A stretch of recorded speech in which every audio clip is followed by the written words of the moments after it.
31st October, they celebrated Samhain when it was believed that the ghosts of the dead returned to earth. The tradition of dressing up had both European and Celtic roots. Winter was an uncertain and frightening time. Food supplies were run low, and people were afraid of going out in the dark. But why are we wearing such pretty costumes? On Halloween, when it was believed that ghosts came back to earth, people thought that they would encounter ghosts if they moved out of their houses.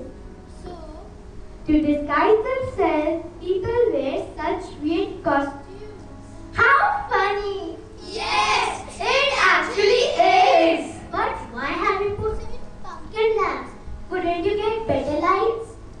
Because this used to be a time of harvesting of pumpkins, people would often build huge bonfires where people would gather to burn crops and animal sacrifices. Since it used to be very dark during these nights, people would carve out these lanterns out of pumpkins and burn fire in them for lighting. These are called jack-o'-lanterns.